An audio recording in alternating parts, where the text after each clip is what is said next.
રાષ્ટ્રીય શિક્ષણ નીતિ 2020 ને 3 વર્ષ પૂર્ણ થયા છે, જેને લઈને ગાંધીનગરમાં ગુજરાત કેન્દ્રીય વિશ્વવિદ્યાલય ખાતે પ્રોફેસર રમાશંકર દુબે પ્રેસને સંબોધન કરીને રાષ્ટ્રીય શિક્ષણ નીતિના ફાયદાઓ સમજાવી આ શિક્ષણ નીતિ કેટલી મહત્વની છે તે સમજાવ્યું હતું। વિદ્યાર્થીઓના સર્વાંગી વિકાસ માટે સર્વગ્રાહી શિક્ષણનો સમાવેશ કરવો જરૂરી છે। સાથે જ 2 ક્રેડિટના 16 મલ્ટી ડિસિપ્લિનરી અભ્યાસક્રમ યુનિવર્સિટીની લર્નિંગ મેનેજમેન્ટ જે છે તે સિસ્ટમ ડીજી લોકર સુવિધા મલ્ટી ડિસિપ્લિનરી સર્ટિફિકેટ અને ડિપ્લોમા કોર્સ સંશોધન અને વિકાસ સેલ પ્રાદેશિક ભાષાઓમાં અધ્યયન અધ્યાપન હિન્દુ અભ્યાસમાં અનુસ્નાતક જેવા વિષયો પર આ નવી રાષ્ટ્રીય શિક્ષણ નીતિ 2020 માં ભાર મૂકવામાં આવે છે।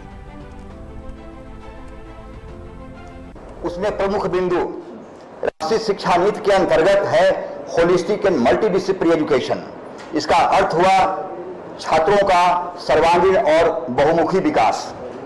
इसमें सर्वांगीण विकास का तात्पर्य यह है कि जो हमारी पहले प्राचीन जो गुरुकुल की परंपरा थी, गुरु शिष्य की परंपरा थी, यहाँ की गुरु शिष्य के सर्वांगीण विकास के प्रति समर्पित रहता था। शारीरिक, मानसिक, बौद्धिक, आध्यात्मिक विकास, इसको हम सर्वांगीण विकास कहते हैं। तो राष्ट्रीय शिक्षा नीति में यह कहा गया है कि हम अपने पाठ्यक्रम में, चाहे विद्यालय का पाठ्यक्रम हो, चाहे उच्च शिक्षा का पाठ्यक्रम हो, हम इस प्रकार के विषय वस्तु चुने जिससे कि भारतीय ज्ञान परंपरा, भारतीय मूल्य, भारतीयता, राष्ट्र प्रेम, अपने पर्यावरण के प्रति प्रेम, ये सब बिंदु उसमें समाहित हों।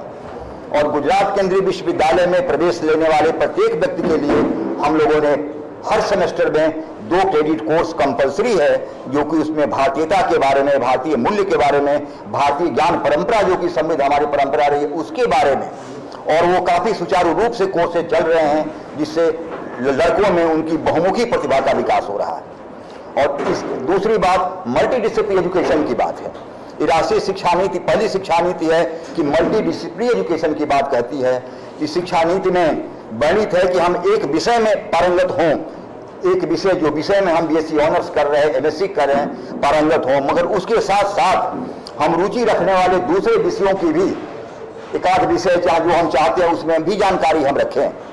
तो उसको हम अपना जो मेजर सब्जेक्ट है उसको मेजर इलेक्टिव की तरह हम ले रहे हैं और दूसरे सब्जेक्ट को माइनर इलेक्टिव की तरफ ले रहे हैं। तो इस प्रकार हमारे अंदर बहुमुखी सोच विकसित होगी, छात्र के अंदर बहुमुखी सोच विकसित होगी।